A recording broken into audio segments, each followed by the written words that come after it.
사랑하는 여러분, 오늘 함께 읽은 말씀은 개인적으로 저의 모든 목회 여정의 시작과 또 신학 유학의 전 그 과정과 밀접한 연관이 있는 말씀입니다. 12년 전에 등촌 교회라는 곳에서 전도사로 열심히 섬기고 있던 시절인데요. 그 수요일 오후 신대원 수업을 받던 도중에 문자 하나를 받았습니다. 경남 양산에서 목회를 하고 계시던 아버지께서 뇌출혈로 쓰러지셔서 생명이 위독하시다는 그런 문자였습니다. 이런 일을 이미 겪어보셨거나 아니면 혹여나 지금 겪고 계신 분이라면 아마도 공감하실 거라고 생각하는데요. 이제 급히 부산으로 내려가는 기차 안에서 아버지를 제발 좀 살려달라고 하나님께 기도하면서 정말 얼마나 많은 생각이 스쳐 지나갔는지 모릅니다. 27년을 살면서 그 당시에 한 번도 평생 해보지도 않았던 생각이 순서도 없이 머리를 스쳐 지나가고 또 긍정적이 되었다가 다시 또 비관적이 되었다가 꿈인 것 같기도 하고 믿기지도 않고 그런 순간에 제가 정말로 간절한 마음으로 붙들고 기도했던 말씀이 오늘 우리가 함께 읽은 말씀입니다. 무엇입니까? 아무것도 염려하지 말고 다만 모든 일에 기도와 간구로 너희 구할 것을 감사함으로 하나님께 아뢰라. 그리하면 모든 지각에 뛰어난 하나님의 평강이 그리스도 예수 안에서 너희 마음과 생각을 지키시리라. 아멘. 사실 이러한 간절한 기도에도 불구하고 저희 아버지는 끝내 소천하셨었습니다. 그래서 더 마음이 아프기도 합니다. 하나님, 어떻게 이러실 수 있습니까? 하나님의 뜻이 도대체 어디 있습니까? 아니, 그렇게 간절히 기도했는데 그 기도의 응답은 어디 있는 것입니까? 하고 불평하기도 했었습니다. 그러나 사랑하는 여러분, 이 말씀 속에 깊이 숨겨져 있는 하나님의 놀라운 비밀은 지금도 여전히 염려 많은 세상 속에서 믿음으로 하나님의 백성으로 살아가야 하는 저와 여러분 모두에게 사실은 이 말씀이 놀라운 위로와 소망을 줍니다. 하늘에 소망을 두고 살아가는 천국 시민 된 저와 여러분이 우리를 둘러싸고 있는 수많은 환경과 문제와 염려들에 대해서 어떻게 대응해 나가야 하는지에 대해서 오늘 말씀은 뭐라고 말씀하고 있습니까? 바로 염려하지 말고 기도하라는 것입니다. 사랑하는 여러분, 먼저 오늘 본문 6절을 보시면 우리를 둘러싸고 있는 환경과 문제에 대해서 먼저 아무것도 염려하지 말라라고 권면하고 있습니다. 물론 여기서 아무것도 염려하지 말라라는 이 말이 우리가 하는 모든 염려가 다 잘못되었다라는 뜻은 절대 아닙니다. 오늘 우리가 읽은 이 4장 본문 앞서서 나오는 빌립보서 2장 20절을 보시면은 염려하다라는 단어와 동일한 그 헬라어 동사가 사용이 되고 있는데요. 2장 20절에서는 이 단어가 아주 긍정적인 의미로 사용이 되었습니다. 빌립보서 2장 19절 20절을 다 같이 함께 읽어보겠습니다. 내가 디모데를 속히 너희에게 보내주기를 주 안에서 바람은 너희의 사정을 알므로 안위를 받으려 함이니 이는 뜻을 같이하여 너희 사정을 진실히 생각할 자가 이밖에 내게 없음이라.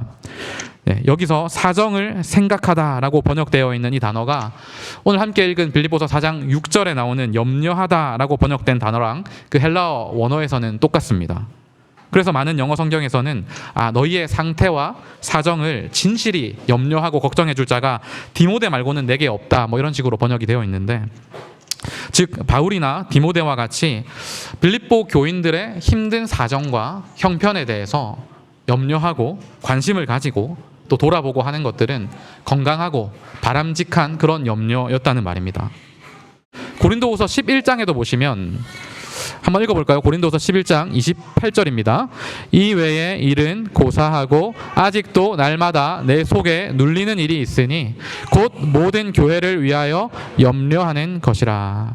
우리가 주님의 교회에 대해서 또 교회의 형편과 상황에 대해서 때로는 염려하고 돌아볼 줄 아는 그런 것들은 꼭 필요한 염려라 할 수 있을 것입니다.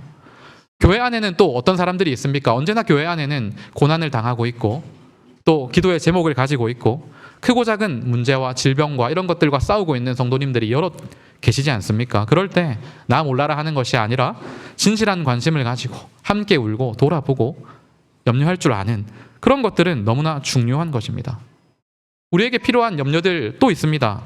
내 영혼이 정말로 하나님 앞에 바르게 서 있는가 하는 것에 대해서 염려하고 걱정하는 것은 꼭 필요하기도 하고 또 예수님께서도 기뻐하시는 건강한 염려일 것입니다. 이것을 고린도후서 7장 10절에서 분명하게 정리해주고 있는데요. 함께 읽어보도록 하겠습니다. 고린도후서 7장 10절입니다. 하나님의 뜻대로 하는 근심은 후회할 것이 없는 구원에 이르게 하는 회개를 이루는 것이요 세상 근심은 사망을 이루는 것이니라. 아멘. 여러분, 여기서 우리는 근심 혹은 염려의 두 가지 종류를 보게 됩니다. 하나는 뭐죠? 하나님의 뜻대로 하는 근심입니다. 또 다른 하나는 무엇입니까? 세상 근심입니다. 하나님의 뜻대로 하는 근심은 우리로 하여금 회개에 이르게 만드는 근심. 그래서 결국 우리로 하여금 하나님께 가까이 가게 하고 또 그래서 하나님께 가까이 감으로 말미암아 결국은 우리로 하여금 구원으로 인도해가는 그런 종류의 근심을 말합니다. 우리가 때로 인생을 살아가면서 여러 아픔과 고난과 슬픔을 만날 때에 도리어 그 일로 인해서 하나님 앞에 정직하게 자신을 직면하고 하나님, 제가 하나님 앞에서 너무 좀 멀어져 있었던 것 같습니다. 하나님, 제가 하나님께 더 가까이 가기를 원합니다. 하나님, 제가 더 하나님을 의지하며 살아가고 싶습니다. 이렇게 만드는 그런 근심이라면 그것은 우리에게 필요한 하나님의 뜻대로 하는 근심일 것입니다. 그러나 반대로 여러분, 세상 근심은 어떻습니까? 세상 근심은 한마디로 말하면 하나님 없이 하는 근심, 도리어 하나님으로부터 멀어지게 만드는 근심들입니다. 오늘 우리가 하고 있는 염려들을 가만히 보십시오. 하나님과 상관없는 이런 세상 근심들이 얼마나 참 많습니까? 하나님을 믿는 믿음에서 신뢰함에서부터 떨어져서 나 혼자 염려하고 근심하는 일들이 얼마나 많습니까? 우리는 자주 아직 일어나지도 않은 미래에 대해서 앞당겨서 걱정하고 불안해하고 염려할 때가 많습니다. 우리가 통제하려고 해도 통제할 수 없고 우리가 책임지려고 해도 그 결과와 과정을 바꿀 수 없는, 결정할 수 없는 일들에 대해서 쓸데없이 앞당겨서 내가 미리 염려하고 내가 미리 불안해하고 내가 미리 초조해하는 경우가 너무나 많지 않습니까? 야곱 한번 생각해 보십시오. 형 에서가 400명이나 되는 사람들을 데리고 오고 있다는 소식을 들었습니다. 에서가 자기를 향해 보복하러 옵니까? 아니면 화해하러 옵니까? 아직 알지 못합니다. 전혀 모릅니다. 그런데 400명과 함께 에서가 오고 있다는 소식을 듣자마자 그 말을 듣는 순간 이 야곱의 마음속에 염려가 엄습해 오는 것입니다. 이제 죽었다. 형이 나를 죽이러 오는구나. 이거는 하나님마저도 어쩔 수 없다 하면서 막 자기 나름대로 방책을 세우지 않습니까? 오늘 저와 여러분도 그럴 때가 참 많지 않습니까? 아직 일을 시작해 보지도 않았는데 이 일이 과연 성공할 수 있을까? 우리 마음 가운데는 염려가 많습니다. 아직 시험을 치지도 않았는데 시험 잘 못하면 어떡하지? 잘 못 치면 어떡하지? 걱정합니다. 아직 내일이 오지 않았는데 내일 어떻게 하면 더 잘 먹을 수 있을까? 더 잘 살 수 있을까? 걱정하고 염려할 때가 많은 것이 우리입니다. 하지만 주님께서는 뭐라고 말씀하십니까? 아무것도 염려하지 말라 말씀하십니다. 베드로전서 5장 7절을 보시면 너희 염려를 다 주께 맡기라. 왜 그렇죠? 이는 그가 너희를 돌보심이라. 염려를 다 주께 맡기라 말씀하십니다. 왜냐하면 이유가 무엇이죠? 주님께서 너희를 돌보시기 때문이다 말씀하십니다. 우리가 염려하지 않을 수 있는 유일한 이유는 뭐냐면 하나님이 우리를 돌보시기 때문입니다. 마태복음 6장 26절에 보시면 다 같이 한번 읽어봅시다. 시작. 공중에 새를 보라. 심지도 않고 거두지도 않고 창고에 모아 들이지도 아니하되 너희 하늘 아버지께서 기르시나니 너희는 이것들보다 귀하지 아니하냐. 너희 중에 누가 염려함으로 그 키를 한 자라도 더할 수 있겠느냐. 또 너희가 어찌 의복을 위하여 염려하느냐. 들의 백합화가 어떻게 자라는가 생각하여 보라. 수고도 아니하고 길쌈도 아니하느니라. 우리와 똑같이 이 세상을 사셨던 예수님께서 정말 염려거리가 많고 걱정할 만한 거리들이 넘쳐나는 이 세상을 우리와 똑같이 경험하셨던 예수님께서 우리의 눈을 열어서 하나님께서 우리를 어떻게 보호하시는지를 바라보라 말씀하십니다. 우리도 똑같이 새를 봅니다. 새를 보면 새가 예쁘네 이렇게 생각이 들 수도 있겠고요. 뭐 꽃을 보면은 뭐 저는 그렇지 않겠습니다만은 우리 박영수 목사님처럼 다정하고 로맨틱한 남편은 아내한테 저 꽃을 따가지고 선물 줘야겠다 뭐 이런 생각 하실 수도 있겠는데 맞습니까? 예수님께서 공중의 새와 들의 백합화를 보시면서 그 뒤를 바라봐라. 그 뒤를 바라보면서 그 뒤에 계시는 하나님의 손길을 바라보는 믿음의 눈을 떠라라고 말씀을 하십니다. 새를 봐라. 새가 농사 짓는 거 봤냐? 그런데 굶어 죽었다고 보고된 새가 있느냐? 오늘 저녁에 아궁이에 던져질 저 들풀들을 봐라. 너무 아름답지 아니하냐? 하나님이 그렇게 금방 시들어버릴 꽃조차도 그렇게 아름답게 기르시고 돌보시는데 하나님께서 너희를 어찌 잊겠느냐?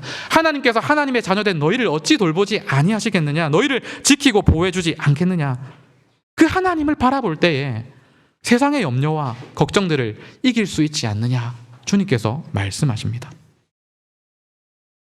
사랑하는 여러분, 결국 하나님께서 왜 염려하지 말라 말씀하신 것입니까? 왜냐하면 우리가 하는 대부분의 염려라는 것들은 사실은 우리가 염려하고 근심하는 그 문제보다도 하나님께서 더 크신데 우리가 염려하고 걱정하고 있는 그 모든 문제들을 하나님께서 친히 능히 해결해 주실 수 있으신 분임에도 불구하고 그 하나님을 향한 신뢰 없음을 드러내는 표현이 염려일 때가 많기 때문에 하나님께서 염려하지 말라 우리에게 말씀하십니다. 여러분, 우리가 믿는 하나님 어떤 분이십니까? 우리가 믿고 따르는 우리의 아버지 되시는 하나님은 어떤 분이십니까? 우리의 인생의 필요를 다 아시는 분이십니다. 그저 아시는 것만이 아니라 그 우리의 필요를 능히 공급하실 수 있는 전능하신 하나님 되십니다. 그 하나님께서는 우리의 인생을 책임져 주시고 인도해 가시되 주의 선하심과 인자하심으로 한평생 우리와 함께 하시겠다 약속하시고 그 약속하신 대로 주의 지팡이와 막대기로 우리를 안위하사 푸른 초장으로 우리를 인도해 가시고 때로는 우리가 사망의 음침한 골짜기를 지나가는 그 눈물과 아픔의 순간에 있을 때에 주께서는 우리와 함께 하사 우리를 향한 모든 것을 공급하시고 우리를 인도해 가시는 그 분이 저와 여러분이 믿고 있는 하나님 아버지 되시는 줄로 믿습니다. 근데 그 하나님 아버지를 신뢰하지 못할 때 우리에게 찾아오는 표현이 염려이기 때문에 오늘 본문에서는 염려하지 말라 말씀하고 있는 것입니다. 사랑하는 여러분, 우리가 미래의 모든 일을 다 알기 때문에 염려하지 않는 게 아닙니다. 하나님이 우리를 하나님의 형상으로 참 뛰어난 피조물로 우리를 지으셨으나 그래서 많은 지식을 가지고 많은 비밀을 아는 그런 놀라운 존재로 우리를 창조하셨습니다마는 하나님께서 절대 모르게 하신 것이 있습니다. 바로 미래의 일입니다. 미래에 대해서는 알지 못하도록 딱 창조하시고는 그 미래에 대해서는 미래에 대한 지식이 아니라 그 미래를 붙들고 계시는 하나님을 믿는 믿음과 신뢰를 가지고 살아가도록 그런 존재로 우리를 딱 창조하셨습니다. 그리고 우리에게 말씀하십니다. 내가 너를 사랑하고 내가 너의 장래를 책임지고 내가 너의 교회를 돌보고 있고 내가 너희의 가정을 인도할 것인데 너의 삶뿐만 아니라 너의 모든 가족과 네가 염려하는 모든 것들을 내가 인도할 것인데 너는 그것을 믿느냐? 믿습니다, 하나님. 그러면 미래를 붙들고 있는 나를 믿고 지금 너는 나를 따라오너라. 그렇게 말씀하십니다. 이것이 믿음을 가지고 있는 우리 성도들이 이 세상을 믿음으로 살아가는 방식입니다.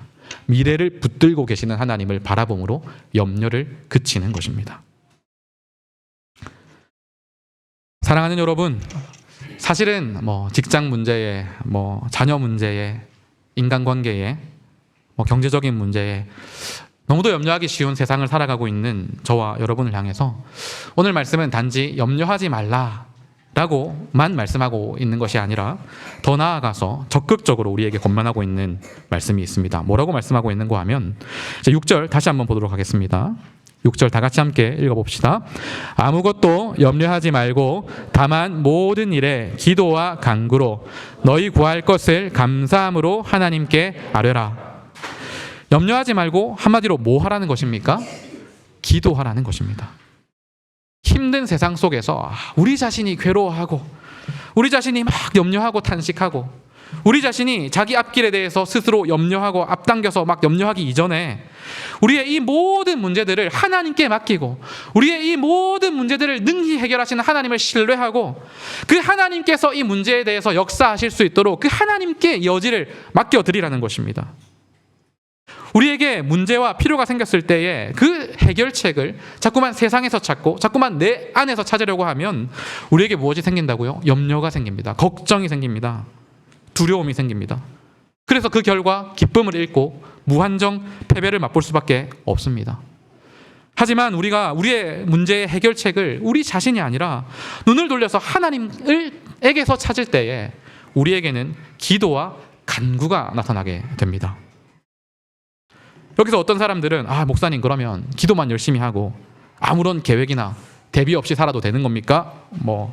오해하는 분들도 있을 수 있겠습니다만은 예를 들어서 학생이 중요한 기말고사 시험을 친다고 합시다. 중요한 시험을 앞두고 믿음이 충만해서 기도 열심히 하고 공부를 하나도 안 했습니다. 시험 문제를 이제 받으러 갔는데 기도 열심히 했더니 신앙은 깊어져가지고 막 충만합니다. 근데 공부를 아예 안 해가지고 문제를 풀 실력이 없는 거예요. 신앙은 깊어졌는데 문제를 풀 실력이 없으니까 학생이 답지에 뭐라고 썼겠습니까? God knows라고 썼습니다. 그랬더니 교수님이 기가 막힌 학점을 주셨습니다. 뭐라고 학점을 주셨겠습니까? God A plus you F 이렇게 주셨습니다. 하나님은 A 플러스인데 모든 걸 아시니까 너는 F지 않냐. 여러분, 기도하라고 하나님께서 말씀하시는 것은 내가 처한 상황에 대해서 아무런 대비 없고 아무런 계획 없고 그냥 대책 없이 지내라, 기도만 해라, 이것도 결코 아니고 그런 부분들에 대해서는 믿음 안에서 잘 또 준비하고 계획해야 되는 부분들이 있지 않습니까? 또 반대로 기도하지 아니하고 하나님을 의지하지 아니하고 끊임없이 나의 계획과 나의 대책만을 의지하는 그것에 대해서 성경은 뭐라고 하죠?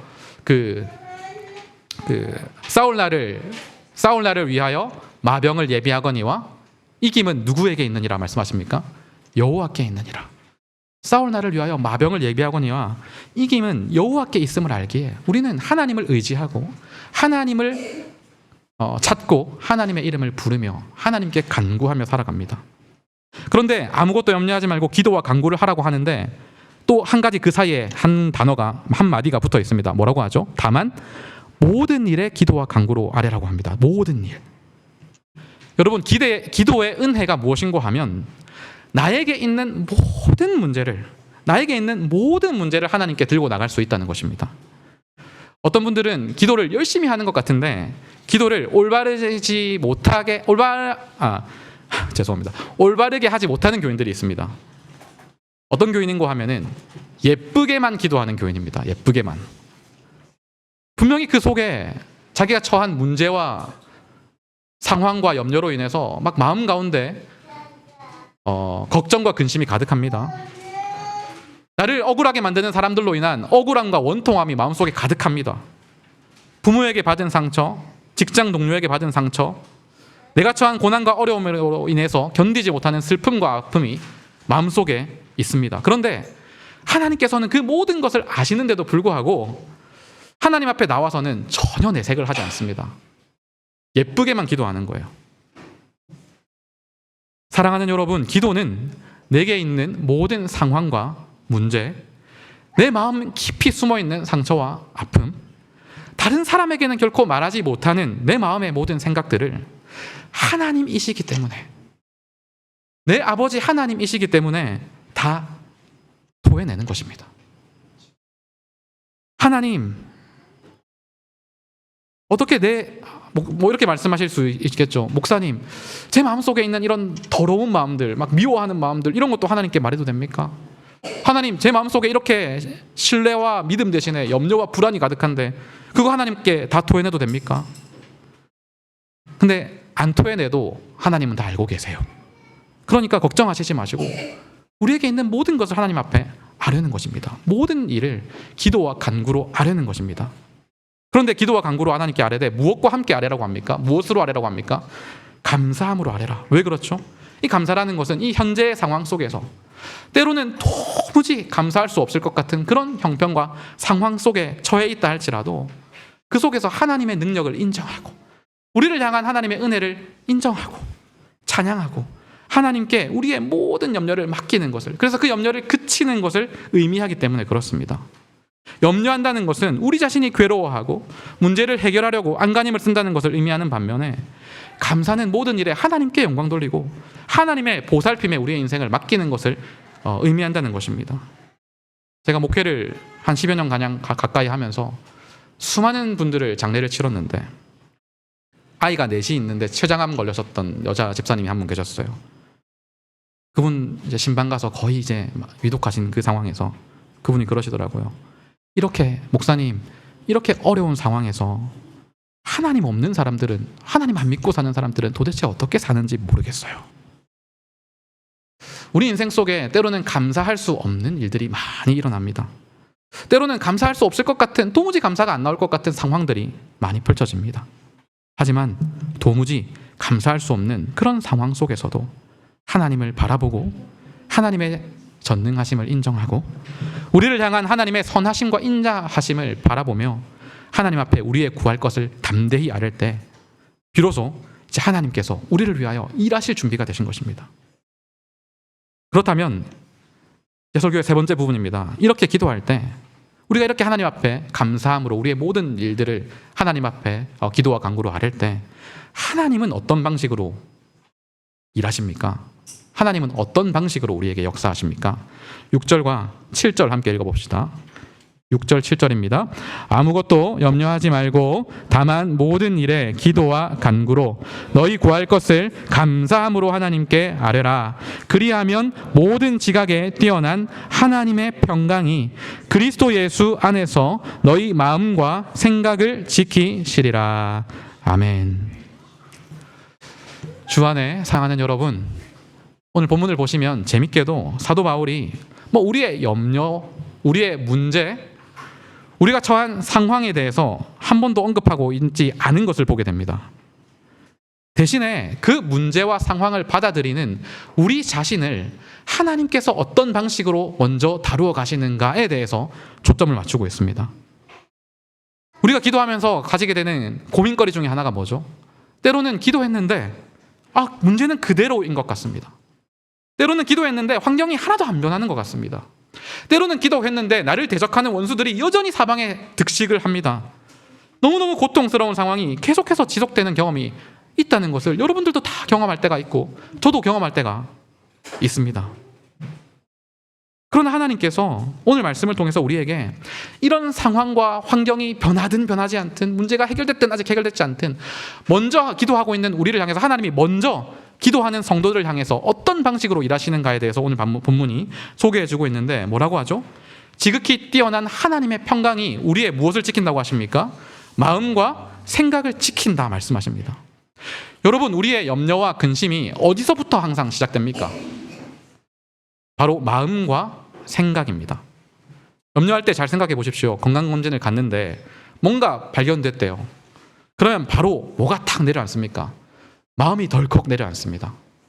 그리고 우리 마음 가운데 시작된 염려는 생각이 꼬리를 물면서 딱 마음에 염려가 딱 시작되고 나면 생각에 생각이 이어지면서 이거 어떻게 되는 거지? 조직 검사해가지고 결과가 안 좋으면 이제 어떻게 해야 되지? 내 자녀들은 어떻게 해야 되나? 내가 큰 병이면 어떡하나? 내가 직장에서 이 사람한테 괜히 이 말 했다가 관계가 더 멀어지면 어떡하나? 계속 부정적인 생각이 꼬리에 꼬리를 물고 이어지면서 마음에서 시작된 염려가 생각의 더함과 함께 염려가 더 커지고 악화되는 것을 우리가 경험할 때가 많지 않습니까? 그래서 우리가 기쁨을 잃고 평강을 잃고 하나님을 바라보는 신뢰함들을 놓치게 될 때가 많습니다. 그러나 오늘 본문에서 하나님께서는 염려하지 않고 간절히 기도할 때 어떻게 된다 하십니까?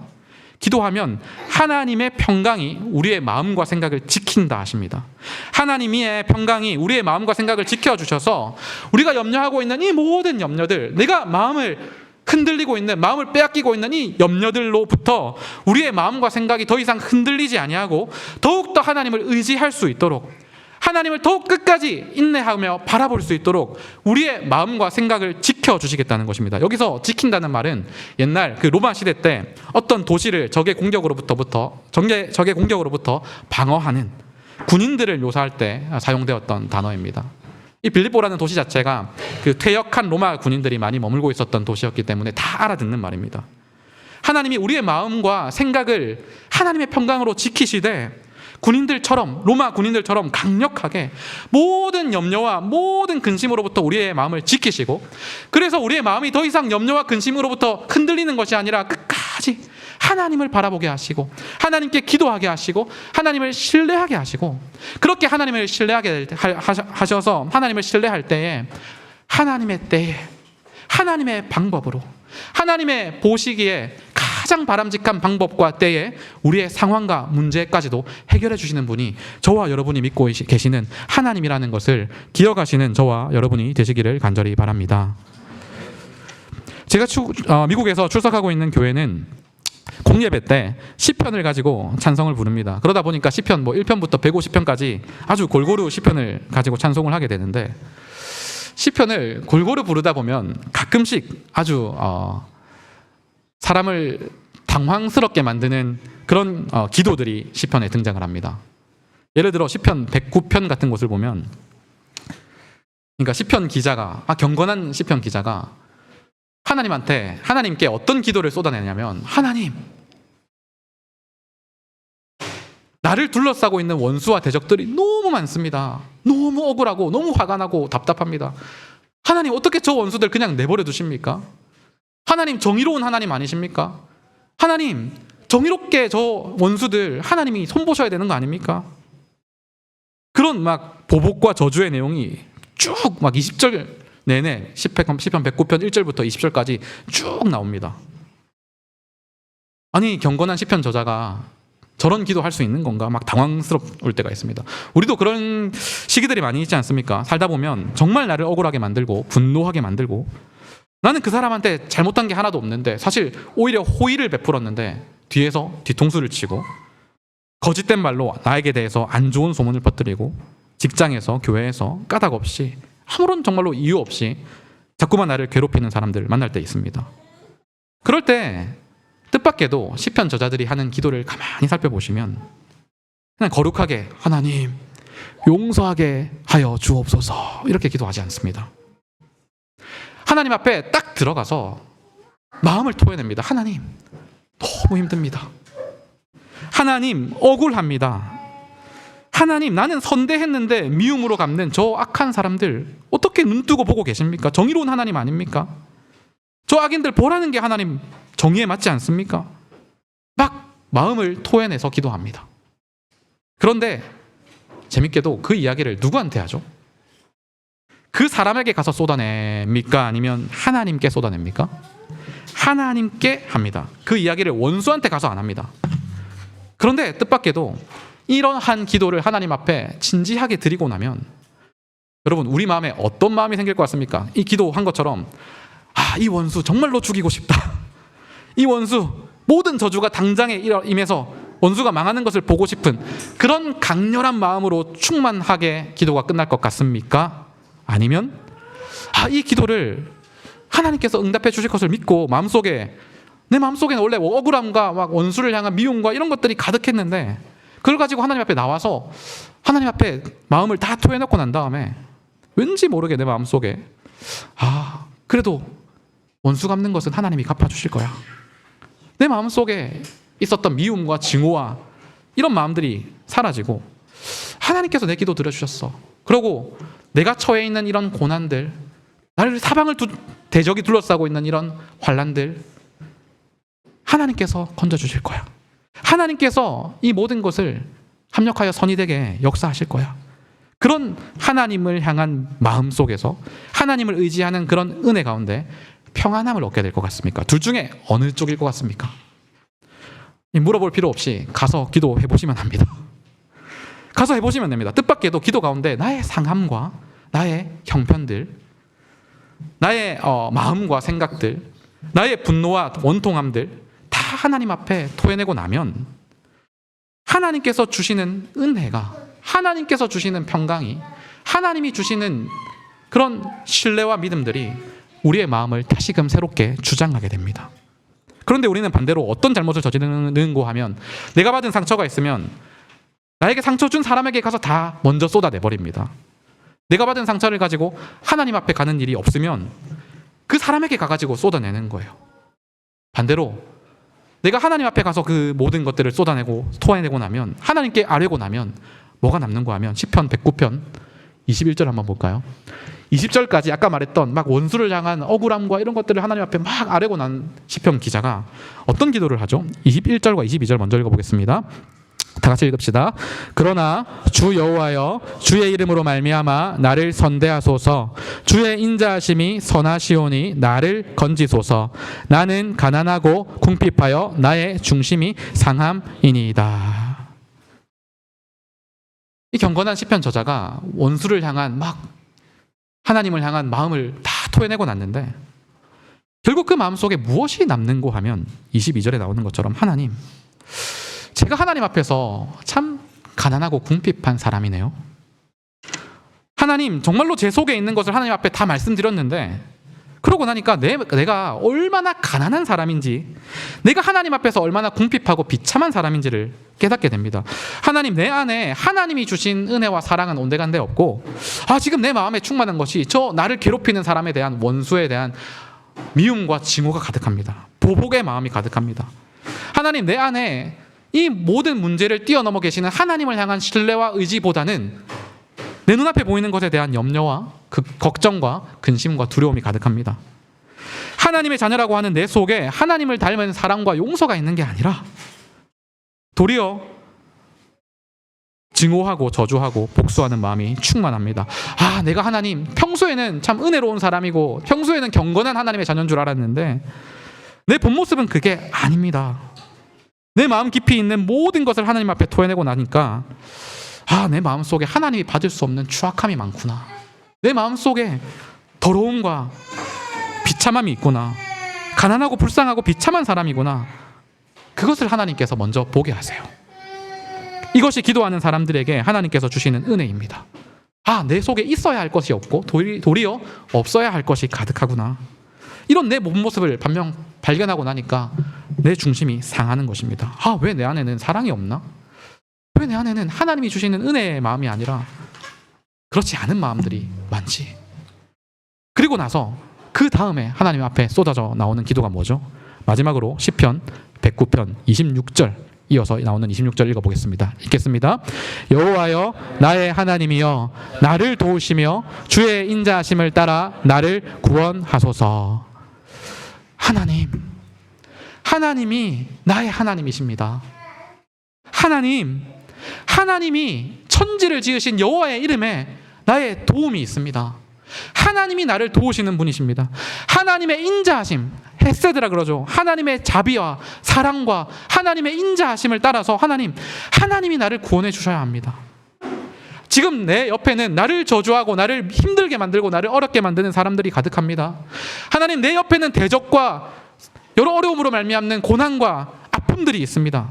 그러나 나의 하나님께서 주의 인자하심을 따라 나를 대해 주십시오. 하나님, 나를 건져 주십시오. 하나님이 건져 주시면 됩니다.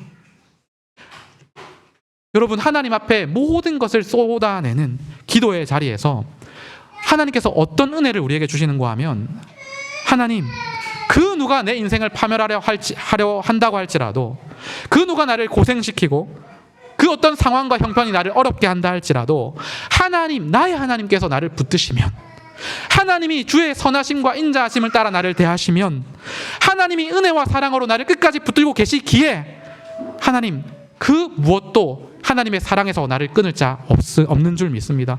하나님, 나를 붙잡아 주십시오. 그 자리에 하나님께서 우리를 인도해 가는 것입니다.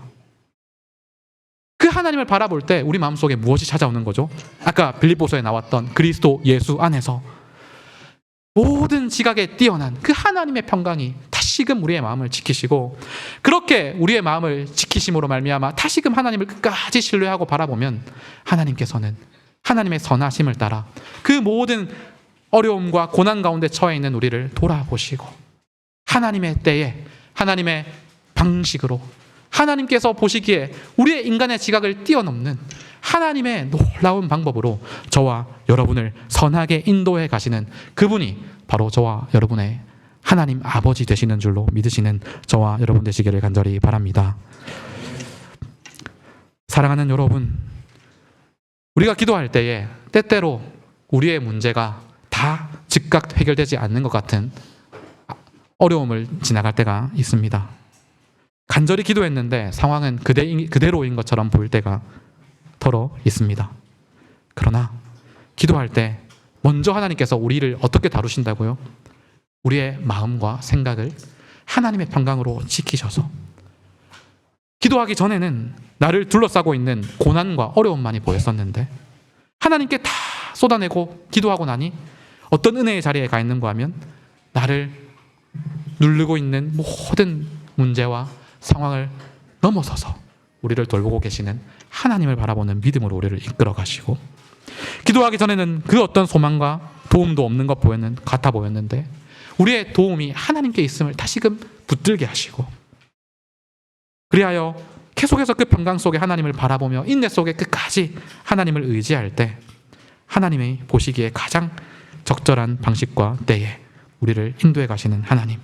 그래서 하나님이 우리를 인도하시는구나, 하나님이 정말로 우리를 붙들고 계시는구나 경험하게 하시고, 그 경험으로 말미암아 우리를 더 믿음의 사람으로 자라게 하시는 그 놀라운 방식으로 일하는 방식이 우리의 하나님이시니, 이 하나님을 우리에게 알려주는 이 은혜의 말씀이 얼마나 귀한 은혜의 말씀입니까?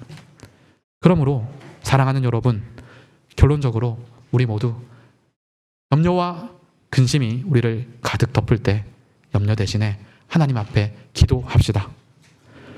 우리의 연약한 마음이 하나님보다는 상황과 문제와 이런 것들을 더 바라보며 자꾸 염려에 빠지려고 할지라도 다시금 하나님의 말씀을 붙들고 염려를 그치고 하나님 앞에 간절히 마음을 쏟아 기도하시는 저와 여러분 되시기를 바랍니다. 그러할 때 하나님께서는 우리를 하나님의 지극히 뛰어난 평강으로 우리의 마음과 생각을 지키시고, 믿음으로 하나님을 바라보는 우리를 향해 하나님의 놀라운 응답을 허락하시며, 그리하여 더욱더 하나님을 의지하는, 하나님을 더욱더 신뢰하는 믿음의 사람으로 우리를 인도해 가시는 하나님이심을 붙들고 살아가는 저와 여러분 모두가 되시기를 주님의 이름으로 간절히 축복합니다. 아멘.